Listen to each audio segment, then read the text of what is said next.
chance de recevoir Arnaud Sandrin, qui est le chef de projet de la BNDMR et qui va nous lancer dans le projet ou dans une thématique qui est très importante pour la filière, pour le RN aussi d'ailleurs, et pour chacun des centres, qui est la banque de données et notamment Bamara et BNDMR. Il y a un grand coup d'accélérateur qui a été mis là-dessus, avec notamment la notion que les files actives pour les centres de référence seront définies par le nombre de patients entrés dans la BNDMR d'une part, et d'autre part que ça va déterminer ça, le nombre de patients que chacun des centres suit, le financement pour les centres de référence et la capacité des centres de compétences pour les centres de compétences. Donc tout le monde est concerné et Arnaud travaille là-dessus depuis un certain temps et il y a eu beaucoup d'interactions et donc on est très content de l'avoir. Merci Arnaud d'être venu. Merci. Merci beaucoup. Du coup, je peux lancer un petit partage d'écran. Oui, il faut partager son écran et ensuite, on n'entend pas très fort. Ah, est-ce que là, ça va mieux? Oui. Vous m'entendez correctement? Okay. Voilà. Alors, est-ce que mon écran se partage correctement? Très bien. Parfait. Alors, je vais vous faire un petit topo effectivement sur d'abord sur les solutions informatiques. Alors, je ne vais pas entrer dans des détails informatiques trop scabreux, rassurez-vous, mais je vais essayer de rappeler un petit peu pour tout le monde et pour tous ceux qui, justement, pour qui c'est un peu compliqué de s'y retrouver dans les différents composants du projet. Voilà, je vais reposer un petit peu ce décor-là. Ensuite, je vais faire un topo sur la valorisation des données. À quoi ça sert finalement ces données? Quels bénéfices on peut en retirer des données qui sont collectées dans la BNDMR? J'ai bien noté l'importance de se ménager un temps de questions-réponses qui est toujours important. Donc, je ne vais pas dépasser, je crois que j'ai 20 minutes de topo, puis un quart d'heure de questions-réponses, si je ne me trompe pas, c'est ça le… Oui, c'est ça. Voilà, donc clairement, je ne vais pas à 10h20, dernier carrage, j'en aurai terminé pour qu'on puisse vraiment échanger. Alors, les solutions informatiques. D'abord, il y a un logiciel qui s'appelait Semara, que peut-être certains d'entre vous connaissent ou ont utilisé, mais je ne crois pas beaucoup de sites Fava Multilité sur Semara, mais en gros, c'est que dans le cadre de la première labellisation qui a eu lieu des centres de référence, donc il y a pas mal de temps, un certain nombre de centres, je dis bien c'était les centres à l'époque, avaient décidé de se financer ensemble un système d'information commun en reprenant l'image de la marguerite, le symbole des maladies rares. Donc, essayer de construire un système d'information où vous avez à la fois un cœur de la marguerite qui est le set de données minimum maladies rares, et puis des pétales autour pour que chaque spécialité puisse quand même avoir des données un peu plus informatives pour sa pathologie. Donc ça, c'est le point de départ, je dirais, du projet. Ensuite, au bout d'un moment, le ministère s'est dit, en fait, cette initiative, elle m'intéresse beaucoup. En tout cas, au moins la partie set de données minimum maladies rares, ça peut être très utile sur le plan médico-administratif, sur le plan épidémiologique aussi. Et donc, on va, nous, ministères, reprendre la main là-dessus. Donc, les centres n'ont plus besoin de financer ça. C'est nous, ministères, qui nous occupons de financer ça. Par contre, ça devient obligatoire pour tout le monde de collecter ces données. Entre-temps, pourquoi on ne s'est pas juste contenté de prendre Semara et de le déployer partout? Il y a plusieurs aspects. Il y a le fait que, comme vous le savez, la deuxième labellisation a changé beaucoup de choses. La notion de site maladie rare, enfin, tout s'est structuré beaucoup plus. Et puis, par ailleurs, des contraintes réglementaires sont apparues, le RGPD et compagnie. Donc, on a dû changer le système d'information. C'est la seule raison pour laquelle aujourd'hui, on parle d'autre chose que de Semara. Mais je voulais quand même rappeler que c'était l'origine du truc. Alors maintenant, on est dans un monde sur le plan réglementaire où on doit vraiment dissocier ce qui est des systèmes d'information qui sont dits dans le cadre du soin, donc là, des outils dans lesquels il y a le nom, le prénom du patient. On est vraiment dans le cadre du soin et pour autant, on ne peut pas, du coup, dans ces outils-là, faire de la recherche, ou en tout cas, on ne peut pas accéder aux données interhospitalières et même, je ne peux pas accéder aux données en dehors de mon équipe de soins, sauf à passer par un brise-glace. Voilà. Donc, on a ce premier niveau. Ce niveau, on l'a décomposé en deux bouts. Il y a une appli web, Bamara. Donc, une appli web, c'est donc qui est accessible sur Internet. Ça, c'est pour, je dirais, le tout venant en termes de sites maladies rares. Et ensuite, le ministère a également soutenu un certain nombre d'établissements qui ont été retenus par appel à projet pour que soit développé dans leur outil de l'hôpital, donc c'est ce qu'on appelle le DPI, donc très concrètement à la PHP, c'est Orbis, à Lyon, Easily, à Lille, Sillage, etc. Donc, pour que directement dans ce DPI soit ajouté en fait un formulaire maladie rare qui permettent de collecter ce fameux SDM, set de données minimum maladie rare, de sorte que vous n'ayez pas besoin d'aller vous connecter sur une application sur Internet c'est encore des étapes qui se rajoutent. Là, au moins, c'est l'objectif, c'est en tout cas que ce soit moins pénible. Les données administratives ont déjà été saisies à l'accueil de l'hôpital. On est dans le même outil informatique. Voilà.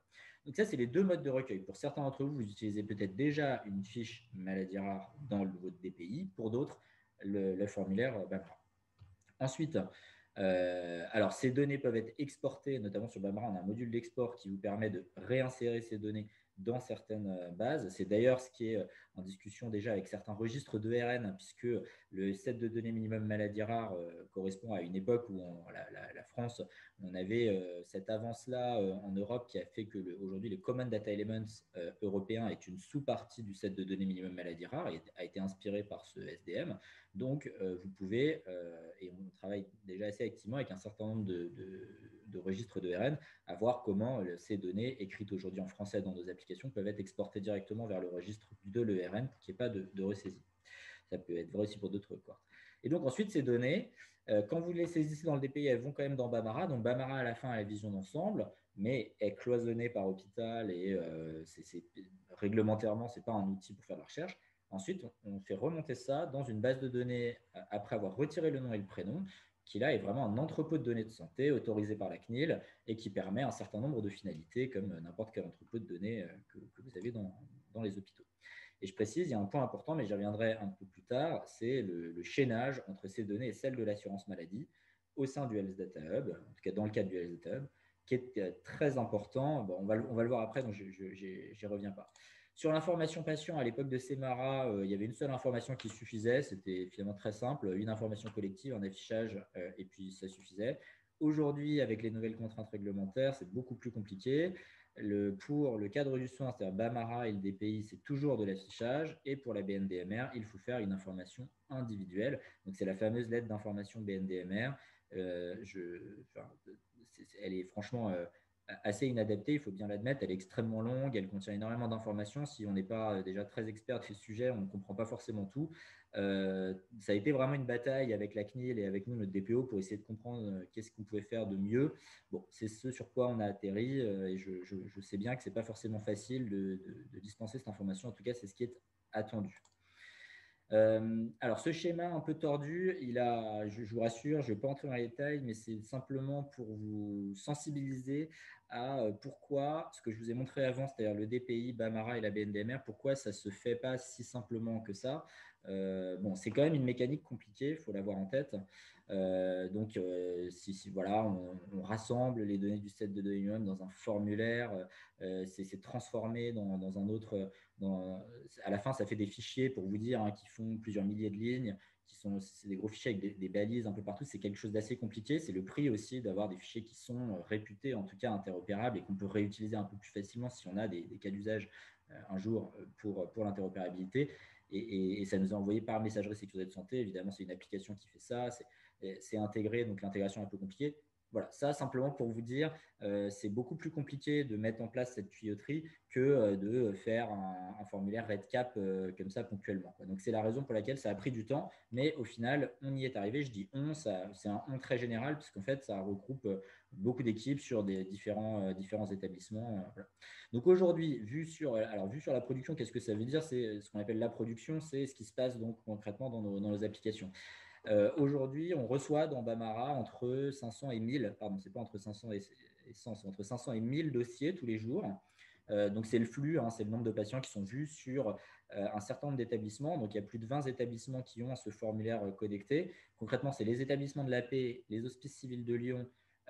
Ça commence à Limoges et ensuite, ça va être déployé sur les autres hôpitaux qui ont le même logiciel que Limoges. Et puis à Rennes, c'est le logiciel EUP. Et il y a d'autres établissements qui sont aussi dans les tuyaux là-dessus, à Lille, à Marseille, Voilà, donc il y a un certain nombre d'établissements qui vont leur emboîter le pas. Mais c'est pour vous dire que très concrètement, voilà, quand il y a 19 fiches qui sont saisies le 25 mai sur l'hôpital, le H116, je ne sais pas le combien, je ne sais pas auquel ça correspond, mais c'est très concrètement envoyé, intégré dans Bambara. Cette diapositive, pareil. Alors, les diapositives, je les ai partagées avec vous, Mathilde. N'hésitez pas à les diffuser. Elles sont tout à fait pour vous. Je ne le décris pas, mais c'est pour vous décrire justement où on en est. Si ça vous intéresse de regarder en détail, vous avez la liste de tous les établissements qui travaillent sur justement ce formulaire qui ensuite est exporté dans Bambara. Ici, il y a une description il y a une colonne formulaire, donc c'est quand est-ce que le logiciel est capable de vous afficher un mode de saisie, et puis envoi, c'est donc quand est-ce que les données sont ensuite envoyées, intégrées dans Bambara. Donc là, vous avez une description comme ça pour chacun de vos hôpitaux, vous pouvez savoir où ça en est, et voilà tous les hôpitaux en tout cas qui, à terme, et à un horizon pas si lointain, certains sont déjà, comme je l'ai montré, arrivés, pour d'autres, ça arrive bientôt, auront donc cette solution-là. Il y a même des hôpitaux d'ailleurs qui, sans avoir été financés par le ministère, ont décidé de se lancer aussi. C'est le cas au CHU de Bordeaux et à l'hôpital Foch. Alors, donc ça, c'était pour simplement faire un rappel voilà, des outils qui sont mis à votre disposition et qu'on espère les plus fonctionnels possibles. Ils ont beaucoup de limites, je le sais. Ces limites, elles peuvent être soit dans Bambara, soit dans Orbis, dans Connemara, voilà. Donc, mais sachez que les équipes informatiques, celle de l'APHP pour Orbis, celle de Lyon pour Easily, par exemple, pour ne citer qu'elles, enfin voilà, elles collectent toutes ces remontées de terrain, elles font tout ce qu'elles peuvent pour essayer d'améliorer les choses, mais encore une fois, changer un outil informatique, malgré tout, ça prend toujours un peu de temps, mais les choses vont continuer de s'améliorer, c'est en tout cas vraiment le but. Alors ensuite, la valorisation des données. Là, je vous ai fait un schéma simplement pour bien dissocier ce qui est… pour moi, c'est important parce que c'est une question qui revient souvent. C'est un petit peu embêtant. On a quelque chose, il y a une partie dans la BNDMR qui est médico-administrative. Et ça, c'est gênant, ça pollue un peu bon, alors est-ce que tout est médico-administratif? Est-ce que finalement il y a de l'épidémiologie? Comment ça fonctionne? Alors, comme vous pouvez voir sur les données qu'on collecte, la partie médico-administrative, j'ai mis un double trait rouge pour dire c'est une chose importante, c'est que elle est cantonnée. C'est-à-dire cette partie médico-administrative, donc c'est quand vous saisissez les données, c'est le bloc activité où vous dites j'ai reçu en consultation à telle date ce patient, voilà, date, contexte, où je l'ai reçu en hospice de jour, voilà. Cette partie-là, c'est celle-là qui va ensuite être utilisée dans Pyramide pour compter le nombre de patients de la file active, le nombre de consultations, le nombre de séjours, le nombre d'avis. Bon, il n'y a que cette partie-là qui est utilisée à des fins médico-administratives. Tous les autres items qui sont collectés n'entreront pas en compte pour le calcul de la part variable. Voilà. Certains seront quand même remontés à Pyramide, mais ça n'entre pas en compte dans le calcul de la part variable. C'est très important pour moi de le dire, puisque on sait que ce qui est très gênant quand on met du médico-administratif quelque part, c'est que ça entraîne des biais très importants et c'est le fameux codage PMSI où du coup on peut se retrouver avec des codes SIM10 parfois qui sont un peu délirants, mais parce qu'il y a un biais, parce qu'il y a une incitation à mettre tel code plutôt que tel autre sur le plan médico-administratif. Nous n'avons pas ce problème, il faut vraiment l'avoir bien en tête, dans le sens où seule l'activité va être utilisée à des fins médico-administratives, tous les autres items sont utilisés exclusivement à des fins épidémiologiques. Alors, quels sont ces autres… Donc, il n'y a pas… En gros, quand vous saisissez un code Orphanet, il n'y a aucun intérêt à mettre un code Orphanet plutôt qu'un autre sur le plan médico-administratif. Il faut juste simplement, bien sûr, mettre celui qui correspond le mieux à la pathologie du patient. Donc, il y a un bloc diagnostique dans lequel vous avez la maladie Orphanet, les signes cliniques qui peuvent être exprimés par la terminologie HPO et la terminologie SIM10, l'âge au premier signe, l'âge au diagnostic et un certain nombre d'autres éléments. Il y a des recueils complémentaires. Donc, ça concerne certaines filières, Filnemus, Filslan, Memo, Fimarad, la phytopathologie, qui eux ont des recueils complémentaires. C'est franchement, un peu comme des pétales dans ces varas. Et c'est dédié aux patients qui sont sans diagnostic. Donc, pour ces patients sans diagnostic, on fait un phénotypage beaucoup plus dense. Il y a également un cartouche génomique. Aujourd'hui, c'est uniquement un cartouche génétique et qu'on est en train de transformer en cartouche génomique. Ça, c'est dans le cadre de l'interopérabilité qui va arriver là aussi, mais ça va prendre un petit peu de temps entre Bambara et la e-prescription PFMG. Voilà, donc ce sera ça le cartouche génomique. Donc ça, c'est les éléments qui permettent de faire de l'épidémiologie, de la santé publique. Il y a des blocs prise en charge. Donc là, c'est le patient a été pris en charge sur tel site maladie rare. Ça, c'est utile pour le pilotage de l'offre de soins, pour vérifier quand est-ce, à quel âge, quand et où le patient est pris en charge. Et il y a un bloc qui s'appelle recherche qui en fait permet de recenser combien de patients sont inclus dans un essai clinique, combien de patients sont d'accord pour être inclus et faciliter ainsi si vous dites bah, moi je veux lancer un essai clinique, j'ai envie de savoir tous les patients en France atteints de telle pathologie et qui seraient d'accord pour être inclus dans un essai clinique, bah, ça permet de les répertorier, de les trouver plus facilement.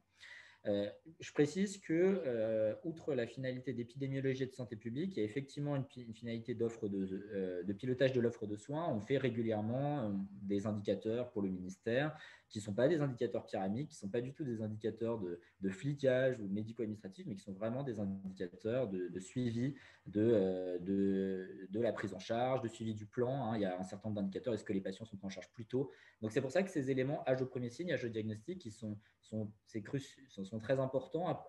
C'est très important qu'ils soient bien renseignés parce qu'ils sont utilisés à cette fin aussi, à cette fin de pilotage de l'offre de soins. Et enfin, il y a les données administratives et ces données, donc le nom, le prénom, elles sont importantes. Alors là, pour des raisons uniquement techniques, puisqu'il s'agit de pouvoir apparier la BNDMR avec d'autres bases. Et la plus importante, celle de l'assurance maladie. Comment accéder à ces données? Elles sont parfaitement accessibles. Donc, il y a une procédure qui est disponible sur notre site internet. Il y a une petite gouvernance. On a un comité scientifique comme n'importe quelle base de données. Je ne rentre pas dans les détails. Ce graphique, il est disponible sur le site. Et le chaînage, c'est à ça que je voulais en venir. Donc là, je vous fais une représentation. Pardon si ça peut paraître un peu abstrait, mais c'est un peu comme ça qu'on représente les bases de données. C'est toujours des carrés reliés les uns aux autres. Et donc, en jaune, vous avez ce qu'a la BNDMR. La BNDMR, elle a une table qui est avec les informations du patient, elle a le SDM, et puis elle a une table avec le diagnostic Orphanet. Dans les données de l'assurance maladie, vous avez aussi une table, donc ce qui est en bleu, vous avez aussi une table pour le patient. Vous avez une table qui permet d'avoir certains éléments sur le diagnostic. Vous savez s'il y a une reconnaissance d'ALD, vous savez si vous avez les diagnostics de séjour hospitalier, mais c'est là où on voit que tout ça est très limitatif pour repérer des patients avec un diagnostic précis.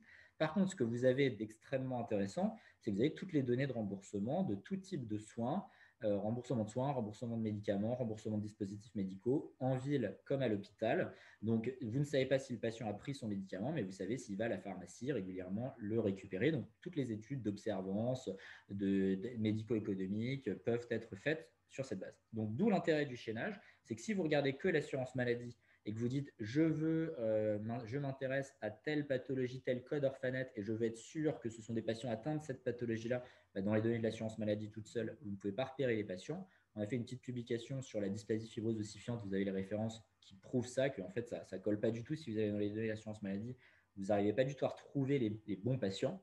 Et donc, par le chaînage, là, d'un seul coup, on peut du coup quelque part ouvrir la boîte de Pandore des données de l'assurance maladie parce qu'on arrive avec des patients. Moi, j'ai fréquemment, avant de venir vous rejoindre et après, j'ai des échanges avec des laboratoires privés. On a déjà signé des contrats avec certains laboratoires en lien toujours avec les filières, toujours avec les médecins. Ça ne se fera jamais sans vous. Mais c'est vraiment une opportunité pour vous qui est intéressante. C'est quand vous êtes approché aussi par des laboratoires qui veulent faire une étude. On peut demander, on demande des financements qui sont importants. Ça peut être plusieurs centaines de milliers d'euros et les laboratoires sont prêts à payer ce prix-là pour accéder à ce type de données, ce qui peut être une rencontre d'intérêt de tous. Vous, puisque ces centaines de milliers d'euros, c'est vous qui les récupérez à la fin. Donc, vous pouvez faire des choses avec, vous pouvez faire d'autres projets avec, ça soutient votre activité. Et si vous êtes associé à la publication, donc vous avez l'intérêt d'une publication de parcours de soins qui est intéressante sur le plan scientifique. Le laboratoire y trouve son compte, puisque c'est important pour lui de montrer qu'à l'issue de son médicament ou de son traitement, il va avoir le parcours de soins va être amélioré. Donc, quelque part, il y a une rencontre d'intérêt qui peut se trouver et c'est un débouché vraiment favorable et intéressant que je voulais du coup mettre en avant.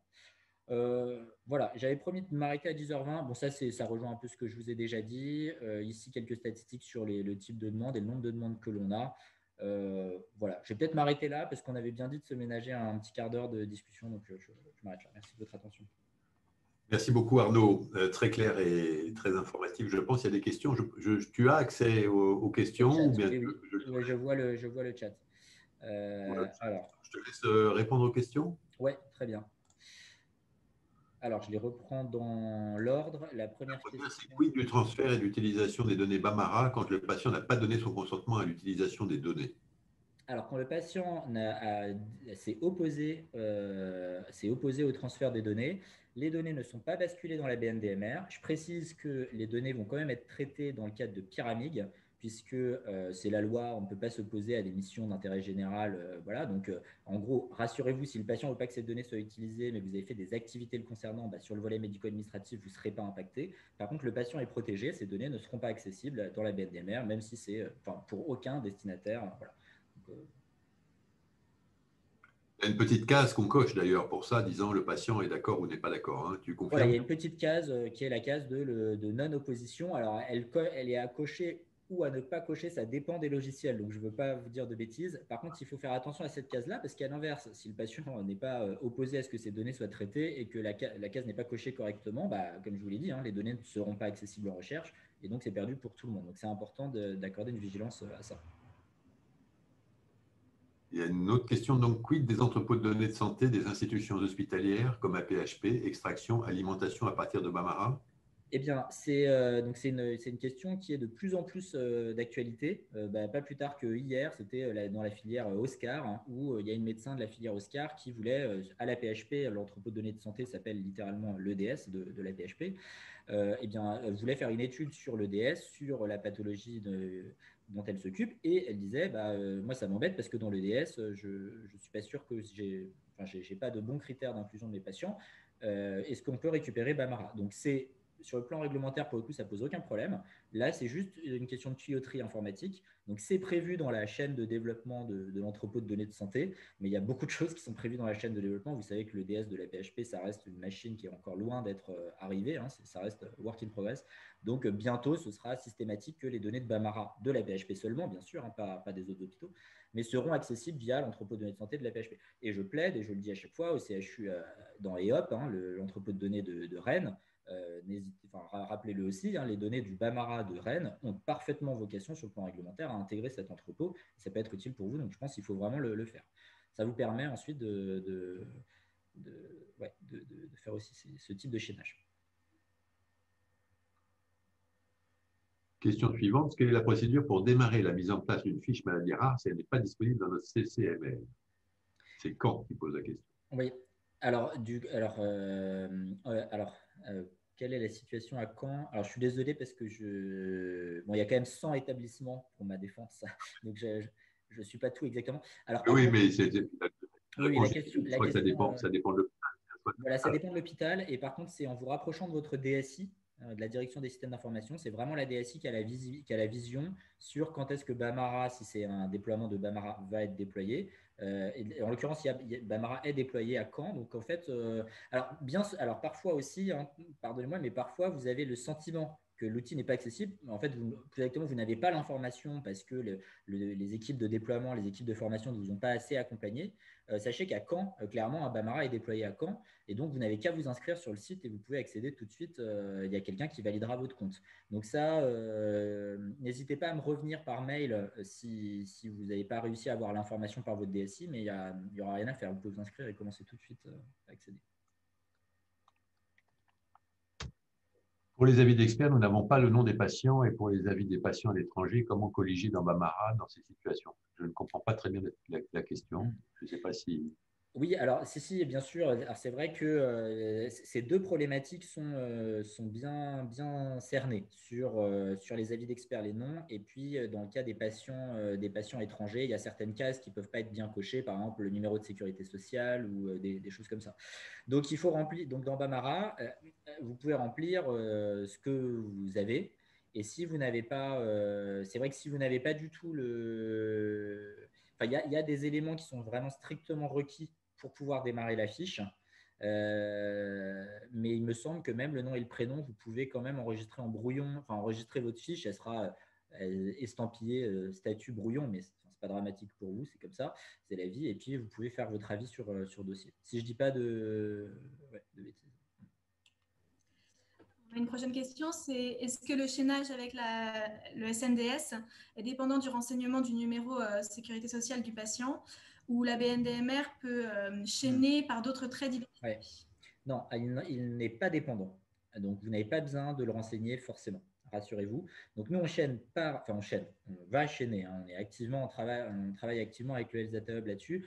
On chaîne par les traits d'identité. Alors, très concrètement, on envoie le nom, le prénom, sexe, date de naissance, lieu de naissance à la Caisse nationale d'assurance vieillesse, parce que c'est elle qui a le tableau, le look-up, si vous voulez. Avec ça, elle nous sort les numéros de sécurité sociale qui correspondent. Et c'est ensuite la Caisse nationale d'assurance maladie et le Health Data Hub qui fait le chaînage avec les données de l'assurance maladie. Donc, vous n'avez pas besoin d'avoir le numéro de sécu. Alors, pour autant, pour les hôpitaux qui sont déjà équipés du formulaire, là, la plupart du temps, justement, vous n'avez pas non plus à le saisir, mais il est déjà là, puisque ce sont les données saisies à l'accueil de l'hôpital qui vont nous être envoyées. Donc, c'est très bien. En gros, pour nous, si on a le numéro de sécu, on va plutôt essayer de chaîner par ça. On chaîne, nous, avec tout ce qu'on peut. Mais si vous n'avez que les noms, prénoms, on fait avec nom, prénom. Quand je dis de manière un peu triviale, on le chaîne avec tout ce qu'on peut, c'est simplement pour ne pas vous embêter avec des détails, mais très concrètement, ça se traduit par le fait qu'on a un petit algorithme où, si vous voulez, s'il y a le numéro de sécu, on prend le numéro de sécu, sinon on regarde le nom, prénom, etc. Et donc, voilà. Mais si vous n'avez pas le numéro de sécu, on chaîne quand même. Merci. Une autre question, c'est quid du segment génomique? Donc, quelqu'un qui aimerait plus d'informations oui. à ce sujet. Oui, alors le segment génomique, donc c'est la filière Andirar qui a pris sur elle, je dirais, d'animer un peu la discussion interfilière pour définir les différents items. Donc cette chose-là est en train de se stabiliser. Donc dès que c'est fini le besoin, ensuite nous on va entrer dans une phase de développement. Donc ça prend malgré tout un petit peu de temps. Je pense que ce sera avant la fin de l'année. C'est sûr qu'on le mettra à disposition, mais je ne peux pas vous dire exactement pile poil quelle date. Ça va quand même dépendre aussi de à quel point on est rapide pour vraiment boucler le besoin. Voilà, ça c'est pour vous dire très basiquement ce qui va être dans Bambara. Ensuite, la question qui j'imagine est derrière, c'est quand est-ce que mon patient que j'ai dans Bambara, j'ai déjà saisi toutes les données. Vous aurez remarqué que le set de données minimum maladie rare, c'est 100% de ce qui est attendu sur Spice ou sur iGen, c'est-à-dire sur les deux formulaires d'e-prescription. Voilà, il n'y a pas une chose de plus qui vous est demandé si le SDM est rempli complètement. Donc, le but, c'est bien qu'ensuite, quand vous êtes dans Bambara, vous cliquez sur un bouton en disant, voilà, maintenant, je veux lancer une prescription génomique. Vous n'avez rien à ressaisir, vous n'avez rien perdu. Et même quand ensuite, si éventuellement le biologiste sur iGen ou sur Spice vous redemande des précisions, et bien que ces précisions remontent dans Bambara, que vous n'avez pas à les ressaisir, le résultat remonte. Donc ça, c'est sur quoi on travaille aussi, d'arriver à cette proposition-là, y compris, on réfléchit aussi à voir si on peut proposer un module de RCP qui ne sera pas concurrent, enfin, si vous préférez utiliser ceux que vous avez déjà, tant mieux, mais en proposer un aussi directement en lien avec Bambara qui permettrait de vraiment faire toute la chaîne. Mais ça va prendre un petit peu plus de temps et c'est des discussions qu'on a. On a la prochaine est lundi avec les équipes cancer et les équipes PFMG, Franck Le Timonier, Christelle Thauvin, Frédéric Novak, parce que justement, côté PFMG, ils veulent s'assurer qu'on fait quelque chose d'un peu cohérent entre le cancer et les maladies rares. Alors, on finit, je vous rassure, par arriver sur une aporie en disant de toute façon, les outils qu'on a sont tellement différents dans les deux cas qu'on ne va pas réussir à faire une mayonnaise vraiment commune. Donc, sans doute, on va quand même diverger, mais on essaie au moins de faire quelque chose de cohérent sur le fond, à défaut d'avoir les mêmes outils. Merci. Pardon, merci. Il y a une question qui rejoint la réponse précédente sur le chaînage avec le SNDS. Est-ce que le lieu de naissance et le lieu d'habitation donc, sont nécessaires ou France peut suffire? Non, la commune de naissance est importante. Je précise encore une fois que dans le cas de ceux qui ont le formulaire directement dans le dossier patient informatisé, ces choses-là sont renseignées parfois, ce n'est pas toujours le cas, mais ont vocation en tout cas à être renseignées aux admissions. Donc, ce n'est pas quelque chose, ce n'est pas un coût pour vous, mais oui, il est important qu'on ait vraiment la commune de naissance. Après, c'est pareil. On a une autre question. Dans notre petit algorithme, dans notre petit algorithme, nous, on va essayer de chaîner un maximum de patients. Mais si vous voulez, le problème, c'est que moins vous avez d'éléments, plus vous êtes dans le probabiliste, l'appareillement probabiliste. Et donc là, le problème, c'est que des Arnaud Sandrin nés à telle date, si je n'ai pas leur lieu de naissance, je sais qu'ils sont venus à Necker, enfin, je sais que le patient que je cherche est venu à Necker à telle date et il est revenu ensuite aux Hospices civils de Lyon à telle date. Bon, j'ai de bonnes chances d'arriver à trouver son correspondant dans l'assurance maladie et qu'il n'y ait pas deux Arnaud Sandrin nés ce jour-là, aller le même jour à Necker et ensuite aux Hospices civils de Lyon. J'ai de bonnes chances. Mais ce n'est pas toujours sûr. Donc, c'est pour ça que plus on a d'informations, plus on a de bonnes chances d'avoir un chaînage pertinent. Il y a une question sur la gestion des doublons de patients, le basculement de Bamara vers BNDMR. Comment c'est géré? Parce que les professionnels ne peuvent voir que les patients de leur centre, Oui. alors que des patients peuvent être codés par plusieurs centres. Oui, alors il y a plusieurs niveaux sur la gestion des doublons. Alors déjà, les doublons stricts, quand vraiment il n'y a aucune erreur, c'est saisi exactement pareil. Là, dans la BNDMR, les patients sont rapprochés, les fiches patients sont fusionnées via l'IDMR. C'est-à-dire que dans la BNDMR, ne remonte pas le nom, le prénom du patient, bien sûr. Par contre, on a un pseudonyme. Donc, vous savez, l'IDMR, l'identifiant de maladie rare, c'est une moulinette où je prends le nom, le prénom, sexe, date de naissance. Ensuite, on a un algo de chiffrage qui s'appelle SHA-257. Bon, et ce truc-là sort ensuite un numéro qui ne veut rien dire. C'est ce numéro qu'on a dans Bamara, il est unique pour chaque patient. Et donc, si j'ai 2 patients qui ont le même, je sais que c'est le même patient et je fusionne la fiche. Ça, c'est dans les cas faciles, d'ailleurs, quand je suis sûr que les 2 patients sont le même. Ensuite, pour les cas où je soupçonne que c'est le même patient, on a un algorithme de détection des doublons potentiels. Dans Semara, il y a beaucoup de data management autour de ça. Là, au niveau des formulaires, dans les hôpitaux, il y a les cellules d'identité-vigilance qui font ça. Nous, on travaille à ça aussi au niveau national pour pouvoir vous renvoyer des alertes. Mais vous allez me dire, on est content d'avoir ces alertes pour améliorer la qualité des données, mais ça fait encore plus de boulot. Donc voilà, on sait bien que l'identité-vigilance, ça va être un sujet, c'est pas simple.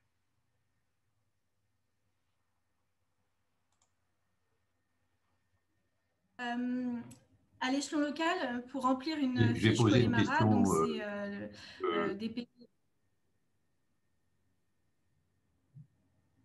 Pardon, allez-y.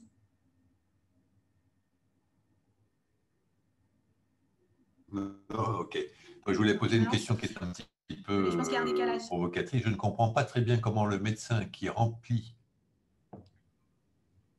La première question, je ne comprends pas très les bien fiches comment le médecin qui Bamara remplit Bamara récupère les milliers d'euros des labos qui… Ouais, alors je vais vous répondre je vais vous répondre très clairement parce que ça, on l'a validé. En fait, pour éviter, alors il y a plusieurs scénarios. Il y a un scénario où on est prêt à subir un temps administratif extrêmement long de contractualisation entre nos hôpitaux. Et là, on est un peu. Enfin, en fait, il y a plusieurs scénarios. Il y a vraiment plusieurs scénarios. Il y a certains labos, ils acceptent de faire des contrats multipartites. Donc, on peut déjà prévoir dans le contrat qu'il y a une part qui va revenir à la BNDMR pour la partie data science qui est faite, et il y a une part qui va revenir à la filière. Là, par exemple, nous, un cas très concret qu'on a avec la filière de neuromusculaire, pour ne pas la citer, où on va aller chercher peut-être jusqu'à 400 voire 500 000 euros d'un laboratoire qui a une thérapie génique et qui donc a vraiment un intérêt à faire l'étude. Dans ce cas-là, mais ce laboratoire, par exemple, il y a une contrainte, il veut contractualiser, lui, avec un seul établissement, et il faut que ce soit le responsable de traitement. Enfin bref, du coup, c'est avec nous que ça va se passer. Mais ce qui se passe, c'est que moi, en fait, le ministère envoie de l'argent à la BNDMR. Moi, quand je reçois de l'argent dans le laboratoire, j'alerte le ministère en lui disant « j'ai touché cette somme ». Du coup, ce que vous me devez par ailleurs pour financer la BNDMR, ne me le donnez pas, j'ai déjà cet argent. Donc le ministère a plus d'argent à donner aux filières et le ministère sait que c'est une étude qui a été faite sur cette filière-là. Et donc le ministère peut redéléguer ensuite cette somme-là à la filière ou au centre concerné. Donc on est en totale transparence dès le début de l'étude, on est dans la boucle avec Anne-Sophie Lapointe, les médecins concernés, et on dit, voilà, le labo va nous filer tant. Nous, à la PHP, il y a un data scientist qui va travailler pendant 1 an là-dessus, donc ça représente telle somme. Il y a l'URC ECO qui apporte l'expertise médico-économique, ça représente telle somme. Donc sur les 300 000 euros que donne le laboratoire, il y a 100 000 euros qui va rester à l'AP pour ce travail-là. Les 200 000 euros restants, c'est une étude qui a été faite sur la filière Fava Multi, soit sur toute la filière, soit sur le centre. Si c'est sur la filière Fava Multi, eh bien, ces 200 000 euros seront délégués à la filière, donc en l'occurrence à Bichat, et pourront être utilisés par la filière comme n'importe quelle délégation budgétaire.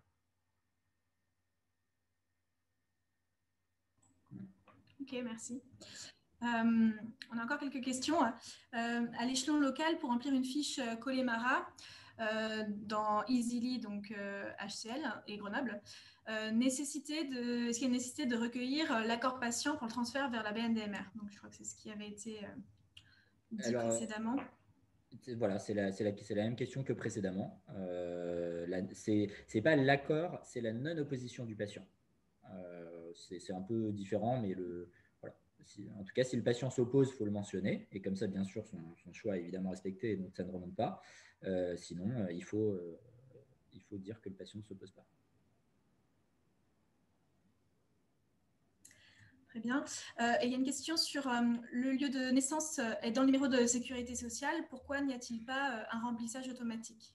Ouais, c'est juste, c'est très juste. C'est vrai que c'est une fonctionnalité tout simplement qu'on n'a pas nous mise à disposition là dans Bambara. Mais en tout cas, c'est vrai que si vous avez mis le numéro de sécurité sociale, il ne faut pas vous sentir forcément obligé de mettre ensuite le lieu de naissance. Tout à fait. Il y avait une question sur… sur… pardon, enfin, ma réponse, excusez-moi, était incomplète. Et c'est notre rôle de vous proposer un des meilleurs services de remplissage automatique et tout ça. Hein, mais ça fait partie des petites évolutions qu'on a en tête, mais qu'il faut qu'on réalise. Et désolé que ce ne soit pas déjà disponible.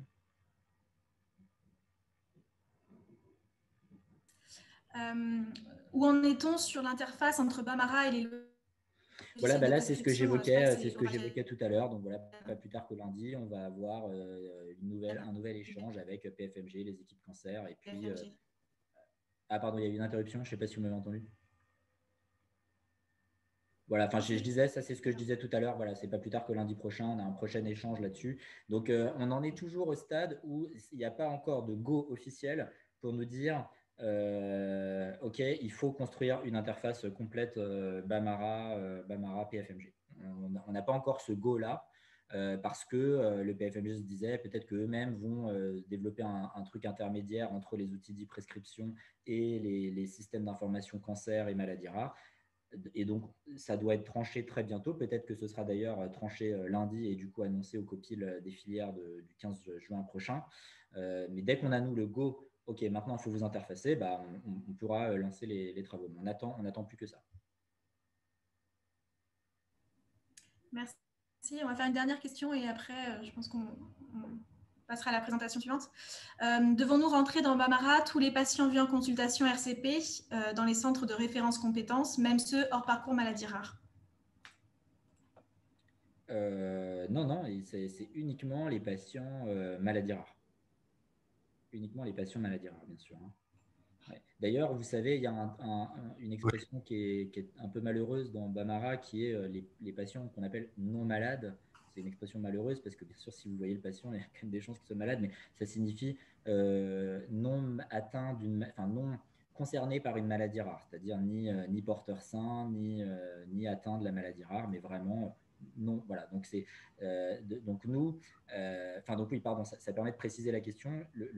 Si vous voyez le petit frère ou la petite sœur, enfin le frère ou la sœur d'un patient pour voir s'il a la maladie et que vous confirmez qu'il n'a pas du tout la maladie, ça, en tant que c'est une activité maladie rare, c'est intéressant de le renseigner.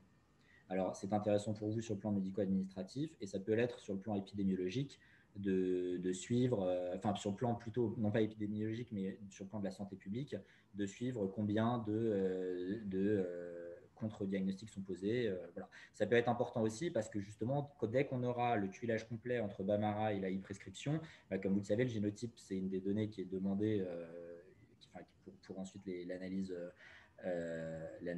qui est réalisée par les laboratoires. Et donc, le fait de savoir que le frère, la sœur a ou pas, et notamment que le papa ou la maman a ou pas la maladie, ça va permettre l'analyse génétique. Donc, ce genre de choses, ce genre de patients-là peuvent être renseignés. Par contre, sinon, les autres patients que vous voyez qui n'ont pas du tout de maladie rare et qui ne sont pas vus pour une suspicion de maladie rare n'ont pas du tout vocation à intégrer la BNDMR. C'est ce qui fait que pour les centres de compétences… Merci. Ouais, pardon, je suis désolé, je suis trop bavard, je monopolise un peu le truc. Simplement, je voulais dire… Non, c'est très bien, c'était très clair. Ouais, je vais simplement dire, c'est ce qui fait que pour les centres de compétences, il est clair que le peu de soutien rend la collecte des données très compliquée. Après, il faut avoir en tête que justement, un centre de compétences qui voit un peu moins de patients, ça fait un peu moins de patients à rentrer dans le système. En aucun cas, il faut rentrer toute la file active. Merci beaucoup. Merci beaucoup pour votre intervention et toutes ces réponses aux questions. Voilà.